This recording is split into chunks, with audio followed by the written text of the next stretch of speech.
Secretario de Estado, bienvenidos al resto de participantes en esta mesa. Y bueno, como introducía Neus, vamos a hablar un poco de tecnología de vanguardia, microchips, semiconductores y digitalización de pymes.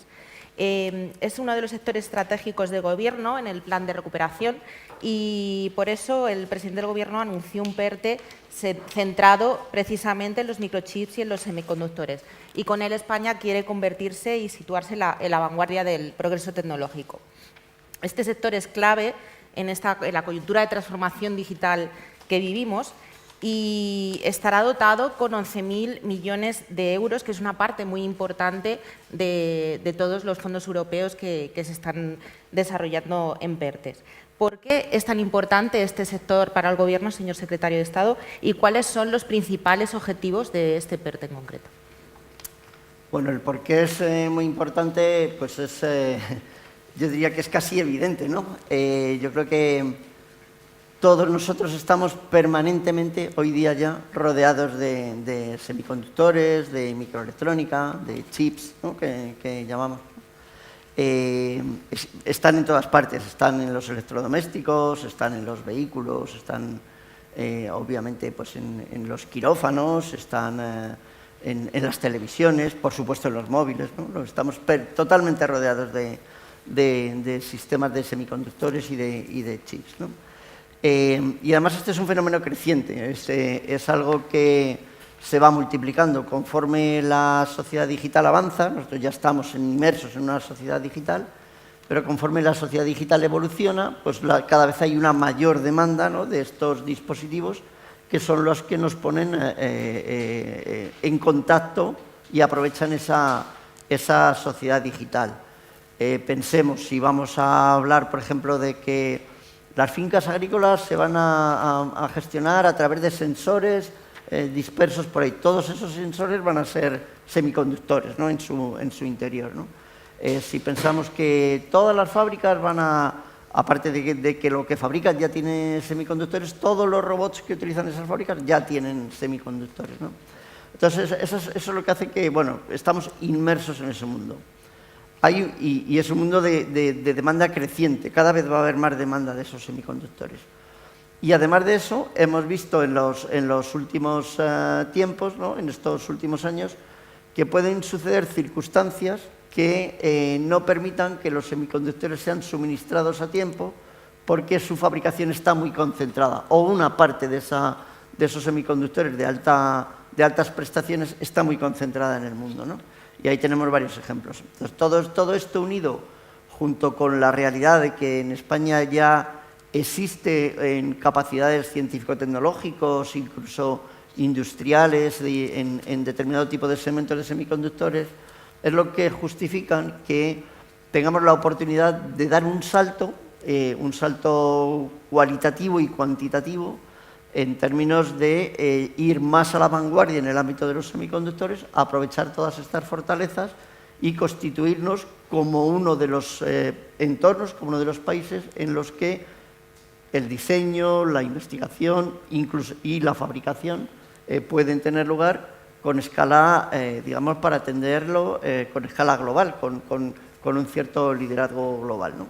Y eso es el objetivo principal del Gobierno, poner en marcha un proyecto especial, como es este PERTE, que nos permita dar ese salto cualitativo y cuantitativo y construir a partir de las fortalezas que ya tenemos, pues un proyecto que nos sitúe en la vanguardia, ¿no?, dentro de los países líderes. No vamos a ser el único, evidentemente, pero dentro de los países líderes, incluso atrayendo fabricación aquí a España, teniendo fabricación propia para suministrar no solamente a nuestra industria, sino a suministrar en el contexto europeo y global.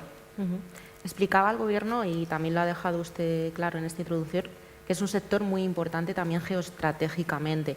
Hemos hablado en los últimos tiempos bastante del problema que hay con el desabastecimiento de microchip y semiconductores por las distintas coyunturas que hemos pasado. ¿Existe ahora mismo ese peligro de desabastecimiento o se está empezando ya a revertir? ¿En qué situación estamos en ese sentido?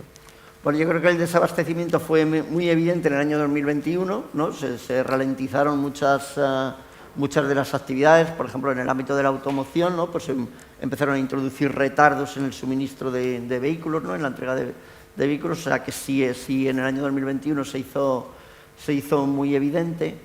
Yo creo que a partir de ese momento lo que aparece es una reacción que seguramente no estará resuelta al 100% todavía, pero bueno, ya sí hay digamos, como un proceso, ¿no? Para evitar esos desabastecimientos. No soy capaz de decir ahora mismo si ya, yo creo que todavía no hemos recuperado el 100% de esa capacidad, porque hemos ido asistiendo a sucesos encadenados en el mundo que dificultan mucho todas las cadenas de suministro. Empezando por uno, si se me permite la expresión, tan simple como un barco atravesando el canal de Suez, ¿no? Que deja que no hace falta. Luego ha venido una guerra, ¿no? Pero aparte de la guerra, incluso simplemente un barco que se atraviesa en el canal de Suez e impide el paso, no sé si estuvo 2 o 3 semanas, pues bueno, provocó un colapso, ¿no?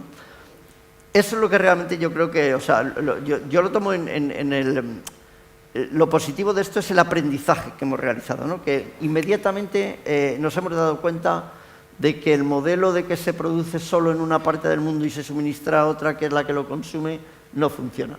Y entonces eso es lo que hace que tanto desde la Unión Europea, desde la propia Unión Europea, con estos conceptos de soberanía digital que se han puesto en marcha y que nosotros obviamente como Estado miembro, como Gobierno apoyamos y queremos ser partícipes de esto, es lo que hace que le pongamos especial interés al desarrollar este tipo de proyectos que tienen riesgo, que el propio presidente lo calificó de audaz, ¿no? Es un proyecto audaz, pero que no se basa en entelequias, no está basado en arenas movedizas, sino que está basado sobre el suelo firme de fortalezas que ya existen en el país, que hay que potenciar y desarrollar, y para eso hay que ponerle recursos, claro. Quería preguntar a Roger Espasa, que es CEO de la empresa española Semidynamics, que está especializada precisamente en este sector, si nos podía explicar a la audiencia de una manera muy sencilla, porque hablamos de microchips y de semiconductores y nos pilla a lo mejor un poco lejos, ¿no?, al público general.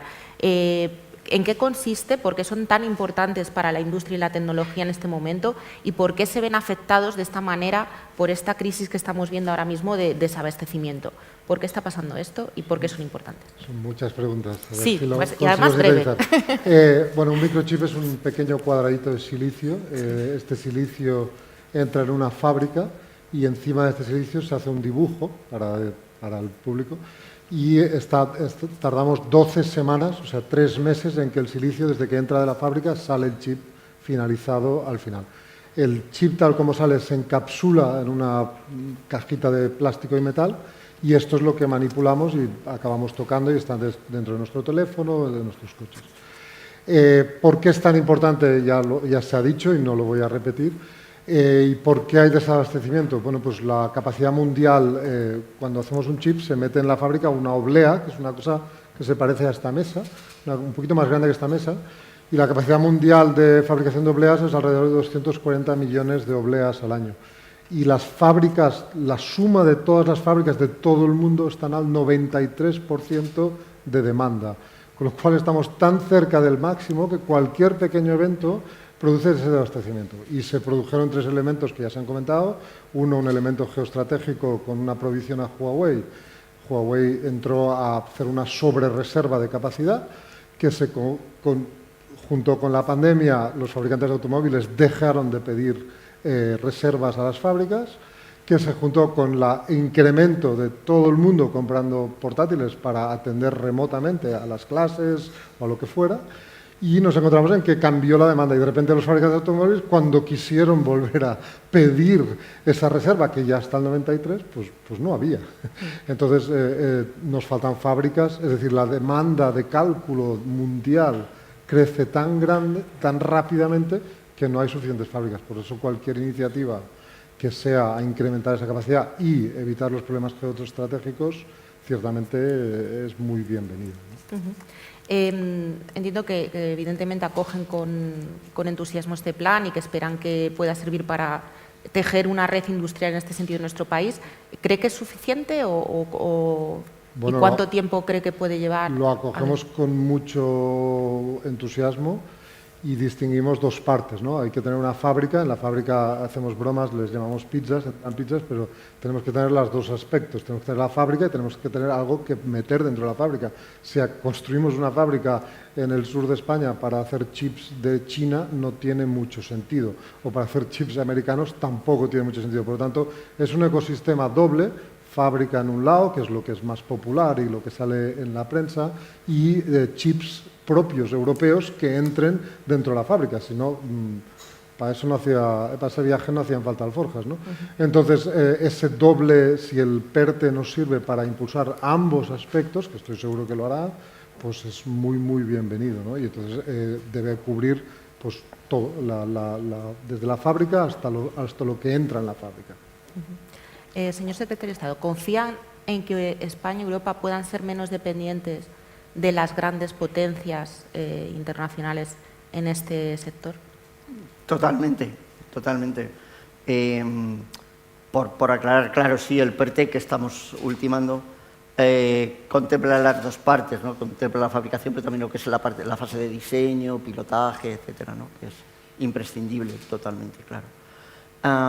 Y sí, nosotros, o sea, yo estoy totalmente convencido. Europa tiene yo creo que tiene una cualidad, no sé si se me va a interpretar mal. Europa a veces se despista, pero lo que tiene es una gran capacidad de reacción, ¿no?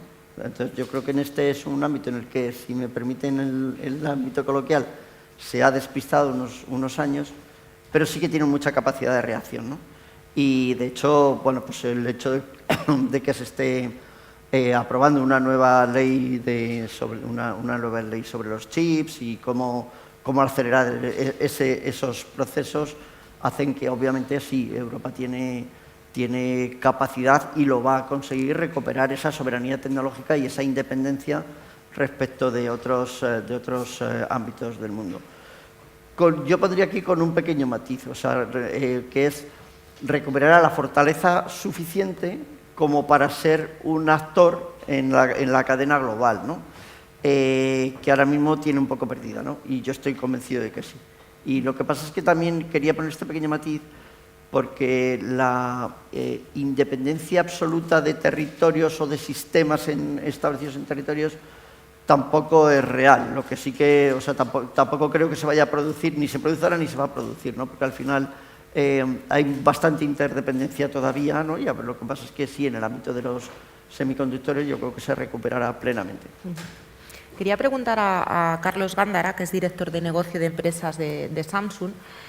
Samsung es una gran compañía multinacional y quería preguntarle cómo ven este objetivo de ser un actor más sólido en este mercado de Europa, ¿no? ¿Cómo ven ustedes esta...? Pues yo creo que mi compañía vería con muy buenos ojos el venir a Europa. Es una empresa que siempre ha apostado por los semiconductores desde prácticamente el inicio. Creemos que somos un socio muy fiable.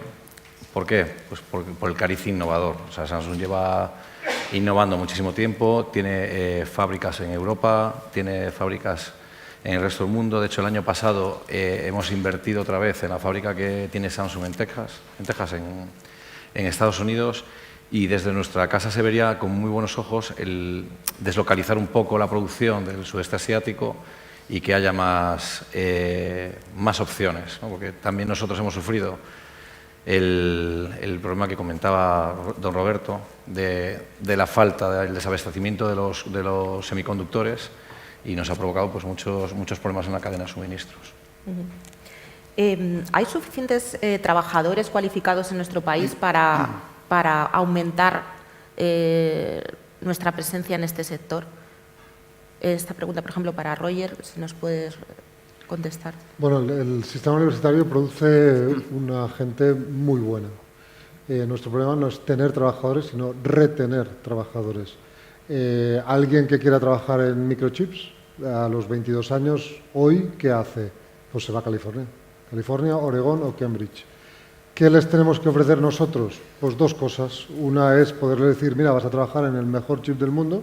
Eso ayuda mucho porque la gente, tener un proyecto interesante, eso ayuda mucho. Y segundo, les tenemos que pagar unas cantidades que no voy a decir el número aquí porque asustan un poco si uno conoce los salarios que se pagan en este sector en California.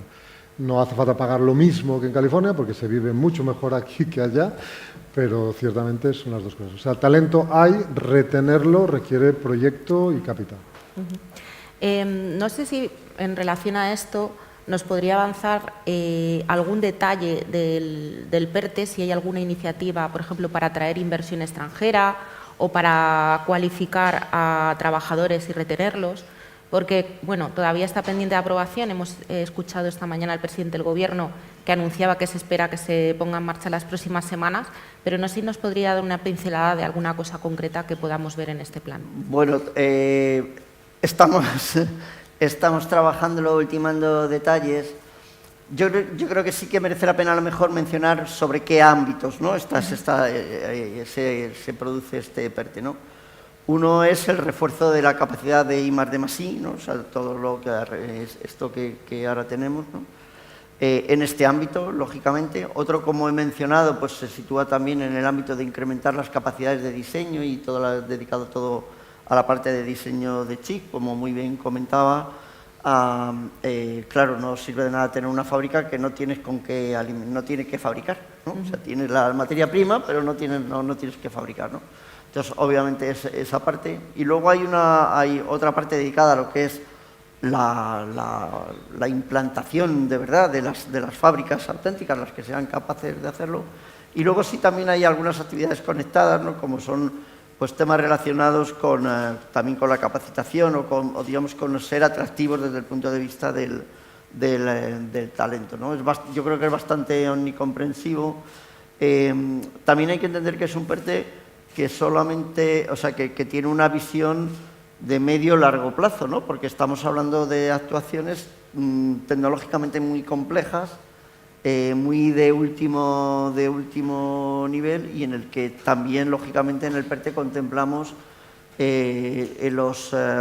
algún tipo de colaboración público-privada, ¿no? Que puede ser sobre todo en el ámbito de atraer o ser capaces de juntarnos con los que tienen la tecnología, la última tecnología que es necesaria para estar en esa frontera que ahora mismo en España no la tenemos. Por lo tanto, tenemos que hacer en España en algunos segmentos tenemos muy buena tecnología, y de hecho hay incluso fabricación de elementos líderes a nivel global, ¿no? No voy a dar ejemplos, no voy a dar nombres, pero eso existe ya. Pero bueno, cuando hablamos ya de la última tecnología, pues todavía no. Y bueno, eso pues habrá que hacerlo con colaboraciones público-privadas, probablemente también acudiendo al ámbito internacional para adquirir esa tecnología. Quería preguntar a Víctor Espinosa, que es responsable global de Ingeniería de Client Solutions de BBVA, si cree que hay oportunidades de inversión en este sector que el Gobierno quiere impulsar. Bueno, a ver, acabamos de escuchar a los miembros del Gobierno hablando de que esto es un reto colectivo de España, ¿no? Que tiene que tener participación pública y participación privada. El secretario de Estado lo acaba de decir ahora mismo, ¿no? Yo creo que para todos los sectores innovadores existen una oportunidad de inversión enorme, tanto pública como privada, ¿no? Y sin duda este sector es uno de los sectores más innovadores y que se va a convertir en crítico, como ya hemos venido diciendo, ¿no? Además, España está haciendo grandes esfuerzos por crear y desarrollar empresas con dos características, ¿no? Con base tecnológica y con ambición de crecer y ambición de expandirse, ¿no? y de acceder a mercados globales, ¿no? En ese sentido, pues las entidades financieras y BBVA estamos muy comprometidos con eso, ¿no? Estamos comprometidos con desarrollar este ecosistema innovador y no solamente ofreciéndoles servicios bancarios, sino ofreciéndoles alternativas de financiación innovadoras y ofreciéndoles también asesoramiento, ¿no? Un ejemplo, pues hay un fondo de inversión en el que BBVA recientemente ha invertido, pero ha invertido también el Gobierno a través del ICO y han invertido otras empresas españolas como Telefónica, que se llama Leadwine, y que es para desarrollar este ecosistema innovador. Tiene ya un fondo de 140 millones de euros pero la ambición es llegar hasta 250 millones, ¿no? Y va a ser para invertir en este tipo de empresas, en este tipo de sectores, en España, en Portugal y en Latinoamérica, que también tenemos unas economías muy relacionadas, ¿no? Con lo cual, yo creo que no cabe ninguna duda de la oportunidad de inversión y de la vocación de las empresas españolas en contribuir en esta inversión, ¿no? Vamos a hablar un poquito más concretamente de transformación digital, que es un tema que está profundamente ligado al tema también de los semiconductores, porque es precisamente el empuje que se ha producido en la digitalización de las formas de trabajar, por ejemplo, de consumir, que han causado la crisis de abastecimiento. Y vamos a hablar de este tema que también preocupa mucho al Gobierno. Quería preguntar a Carlos Gándara, ¿qué supone la transformación digital o qué es la transformación digital en una empresa tan grande como Samsung? Bueno, pues la transformación digital empieza por cómo nos relacionamos, ¿no? Y cómo nos relacionamos socialmente, también luego las empresas tienen que evolucionar. Debido a estos 2 años de pandemia hemos sufrido un aprendizaje forzoso y acelerado que nos ha llevado a implementar pues, nuevas soluciones, que estaba costando adaptarlo. Probablemente la empresa grande, una empresa como BBVA, que siempre ha apostado mucho por la tecnología y también es partner nuestro y le ha costado un poco menos, pero sí que la empresa pequeña, la pyme o incluso al Gobierno, que ha tenido siempre menos penetración de un elemento móvil o de portátiles, les ha costado un poquito más, ¿no? el adaptarse. Entonces, no siempre se ha hecho bien, se ha intentado hacer rápido. ¿Por qué? Pues porque teníamos un plazo muy corto, nos íbamos para casa y lo que ha tenido que hacer nuestro país es adaptar rápidamente los procesos para un entorno que acababa de cambiar radicalmente. Y yo creo que bueno, hemos aprendido, donde más hemos aprendido sobre todo, yo creo que es, y desde el punto de vista de Samsung, lo que vemos en nuestro país es el puesto de trabajo. El puesto de trabajo ha sufrido un cambio radical, o sea, de estar todo el día en la oficina, hemos cambiado, pues apoyado también por una nueva ley del teletrabajo que ayuda a adaptarnos a esta nueva condición y adaptarnos a cómo interactuamos entre nosotros. Muy importante, cómo se adapta el Gobierno a interactuar con el ciudadano y también los pequeños negocios, cómo se adaptan para interactuar con sus clientes, también que han cambiado su forma de comportarse. Señor Secretario de Estado, ¿a qué problemas principalmente se enfrenta una pyme cuando quiere abordar este proceso de transformación digital? Pues a ver, yo creo que con las medidas que hemos puesto en marcha, ¿no?, a través de los programas, el Acelera Pyme sobre todo, ¿no?, que está dentro del plan de recuperación, yo creo que lo que hicimos fue un primer análisis justamente de eso, ¿no?, bueno, ¿qué pasa? ¿Por qué le cuesta tanto a una pyme, ¿no? ¿Qué es lo que le cuesta? Entonces, yo creo que el primer análisis es que la pyme, y a ver, es muy difícil hablar de la pyme en general, porque la pyme por debajo de 10 empleados es de un tipo, la pyme de 50 empleados es de otro tipo, también por sectores, ¿no? La pyme que es un comercio, una tienda pequeña o es una peluquería es un tipo de pyme, y la pyme que es una empresa que hace modelado de redes de agua, pues es otro tipo de pyme totalmente distinta, ¿no? O sea que cuando hablamos de la pyme y lo generalizamos mucho, tenemos un problema. Entonces, eso es justamente lo que hemos intentado resolver con el programa de digitalización de las pymes, ¿no?, que es entender que hay distintos tipos de pymes y proporcionarles herramientas que les permitan identificarse como qué tipo de pyme soy, qué tipo de solución es la que me permite incorporarme al mundo digital.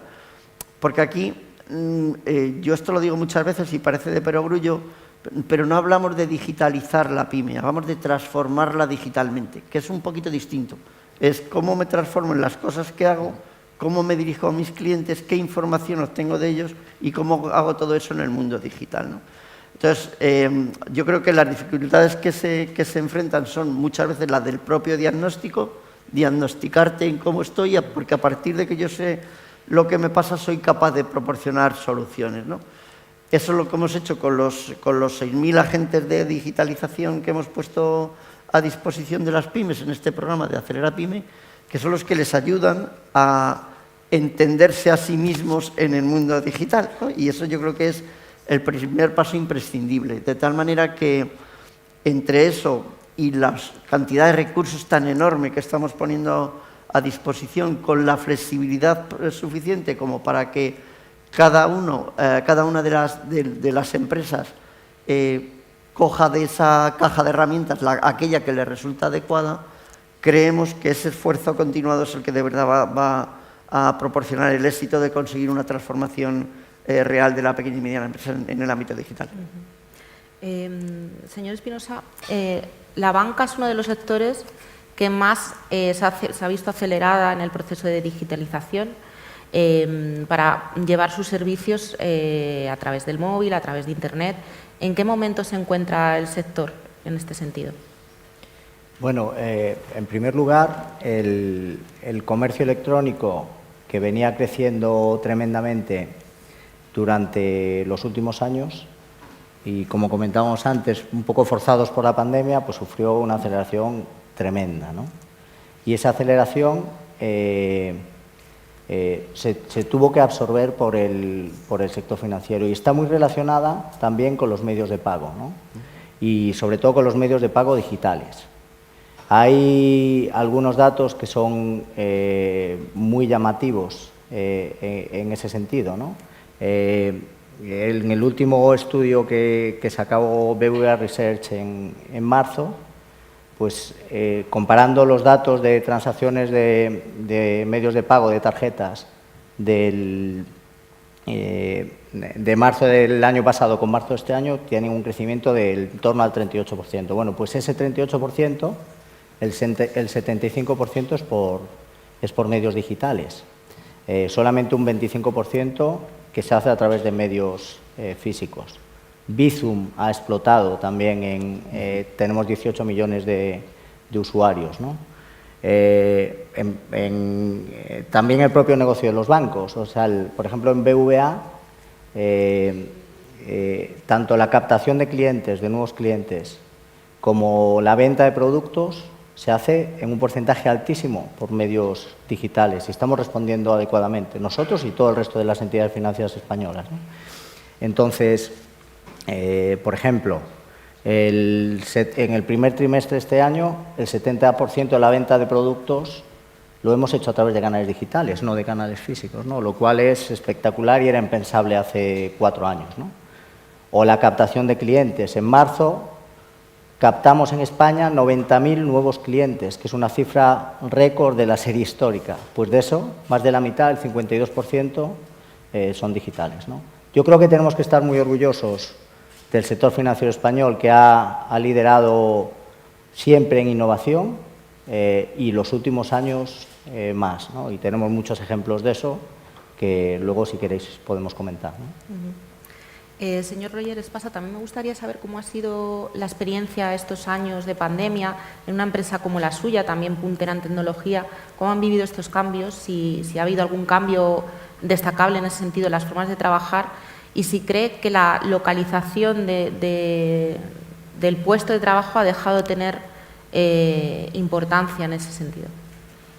Bueno, como decía el secretario, cada pyme es diferente y hay partes del trabajo que se pueden deslocalizar y teletrabajar, y hay partes, y en lo nuestro me refiero especialmente al diseño más técnico y más complejo de lo que es el chip, que es difícil no estar en la misma sala el conjunto de personas que están decidiendo cómo va a ser el chip. Entonces, es una respuesta mixta, un poco insatisfactoria. Ciertamente se puede hacer un montón, ciertamente se pueden hacer cosas con teletrabajo, se puede apoyar, se puede ayudar, y seguirán quedando siempre la necesidad de estar en un mismo sitio físico para ciertas tareas especialmente creativas, diría yo. La parte creativa no la veo cada uno con su gato en su casa, no la acabo de ver, pero sí que hay una parte que desde luego puede hacerse.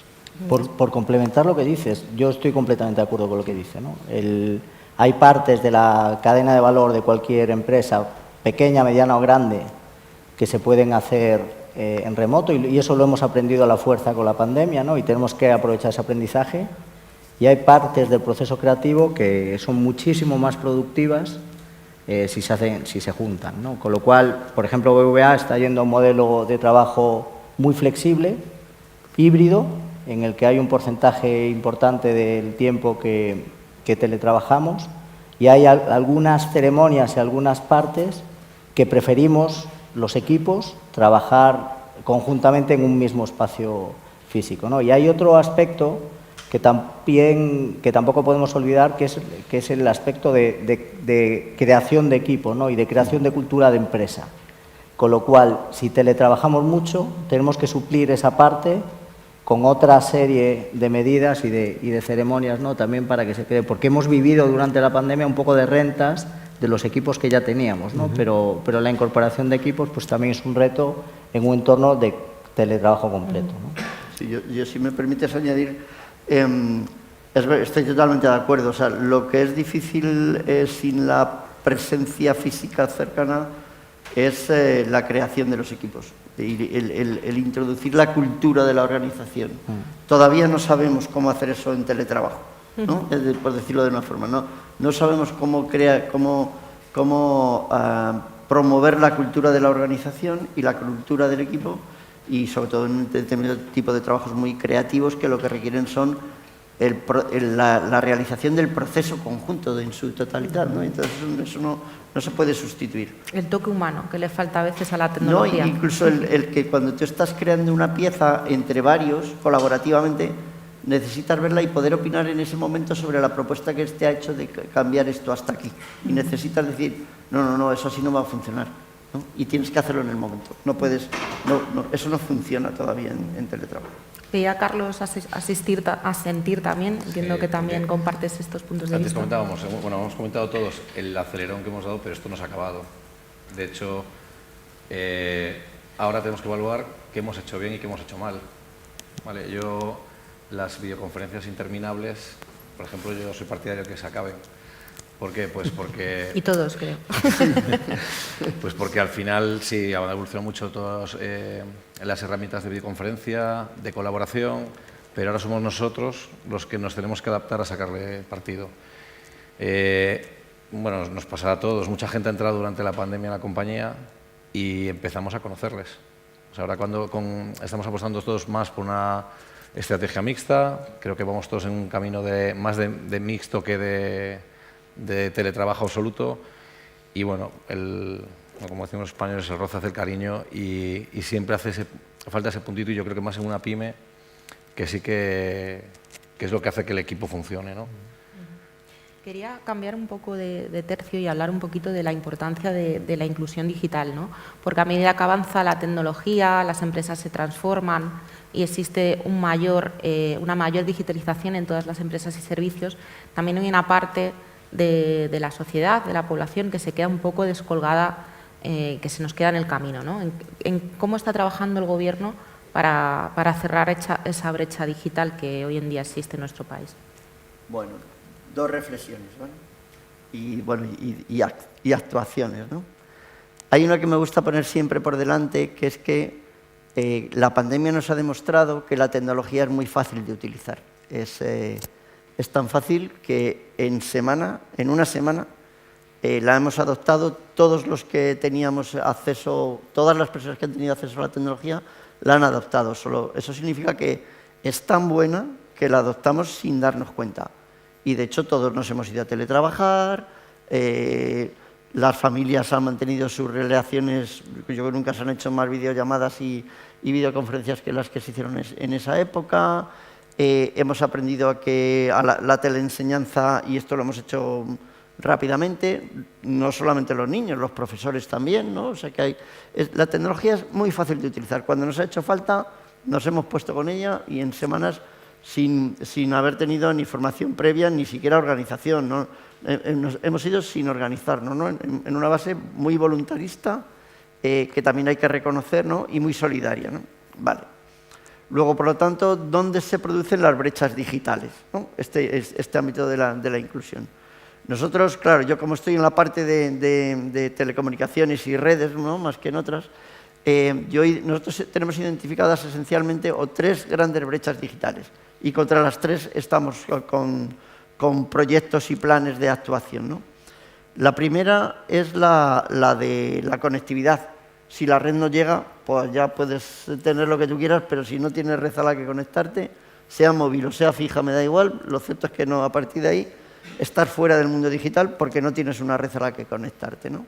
Entonces nosotros, como saben, estamos con todo este programa del plan de conectividad digital, ¿no? En el que bueno, pues tenemos por objetivo que el 100% de la población tenga en cualquier parte del territorio acceso a una red de por lo menos 100 megabits por segundo, ¿no? Y esto, como muy tarde, el último ciudadano que pueda tener eso lo tenga el 31 de diciembre de 2025, ¿no? O sea que, en general, digamos que ahora estamos ya por el 92% aproximadamente, pues en ese momento, pues entre lo que hagamos este año y lo que hagamos el año que viene, pondremos en marcha todos los proyectos para que eso sea una realidad. Y eso es conectividad, ¿no? Hay otra brecha que es importante, que es la de la asequibilidad.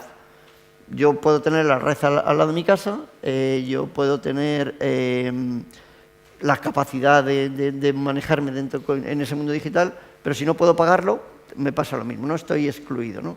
Y ahí también tenemos programas, ¿no? para avanzar en lo que es asequibilidad desde el punto de vista del Servicio Universal de Telecomunicaciones, con una nueva ley general que estamos ahora mismo aprobando en el Senado, ya ha pasado por el Congreso, y ahí bueno, pues introducimos ese elemento, ¿no?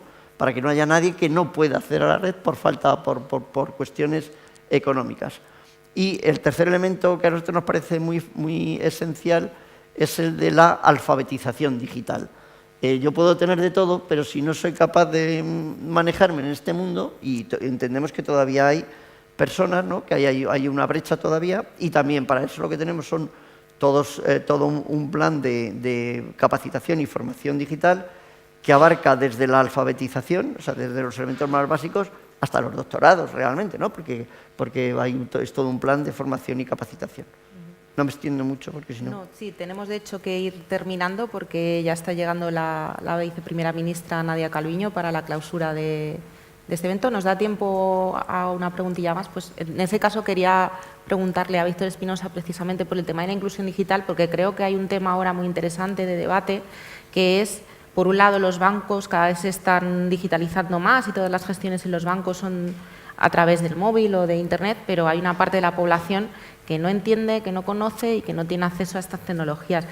¿Qué podemos hacer? ¿Qué está haciendo el BBVA en este sentido para que las personas, sobre todo hablo en mi caso, ¿no? Los casos que conozco son personas mayores que no tienen esos conocimientos, pues puedan seguir interactuando con su banco? Bueno, es muy buena pregunta. A ver, la transformación digital se ha producido y se ha producido en todos los sectores, sector privado, sector público, ¿no? Y en el sector financiero también. La transformación digital trae muchísimas ventajas y, como decía el secretario, esas ventajas la mayoría de la población ha sido capaz de adoptarlas de forma muy ágil y muy rápida, ¿no? ¿Qué ocurre? Que hay personas que no han podido adoptarla, pues un poco por las brechas que también comentábamos, ¿no? Y esto es un reto que no podemos dejar a nadie atrás. O sea, que tenemos que ser sensibles con esas personas que no han sabido adaptarse a esta transformación digital y que, por lo tanto, necesitan ayuda adicional, ¿no? El colectivo de las personas mayores pues, es muy sensible para esto, y el BBVA, junto con el resto de las entidades financieras y con la Asociación Española de la Banca, ha establecido un plan para que no dejemos a nadie atrás y para que nos adaptemos nuestros procesos, nuestros canales y nuestros servicios a eso, ¿no? En ese sentido, algunas medidas que hemos hecho, pues las personas mayores han sido siempre, y ahora lo son más todavía, un colectivo de atención prioritaria para BBVA. Tienen prioridad en la atención en las oficinas, tienen prioridad en la atención en las colas. Hemos diseñado una aplicación móvil específica para ellos, muy simplificada, con acceso a las operaciones más frecuentes. El propio canal de los ATMs, los cajeros automáticos, También identifican cuando es una persona mayor y lo hemos simplificado. A partir de marzo hemos puesto un menú simplificado para estas personas. Hemos extendido el horario de oficina y de caja para ellas y tienen también, como decía, atención permanente. Hemos creado una figura de un gestor especializado en adopción digital que también les atiende, y cuando llaman por teléfono a cualquiera de nuestros canales telefónicos, les atiende una persona. No les ponemos con una máquina que nosotros somos capaces de manejar el menú, pero que a lo mejor ellos tienen más dificultades, ¿no? Entonces, eso son algunas de las últimas medidas que hemos puesto, y además estamos atentos a escucharles y a poner todas las medidas adicionales que sean, porque el reto es no dejar a nadie atrás, ¿no?, en este camino. Pues brindo por ese reto de seguir avanzando sin dejar a nadie atrás. Y muchas gracias a todos los participantes de esta mesa. Muchas gracias, secretario de Estado. Ahora sí que terminamos y vamos a dar paso ahora ya a la clausura con la viceprimera ministra, Nadia Calviño. Muchas gracias a todos. Muchas gracias.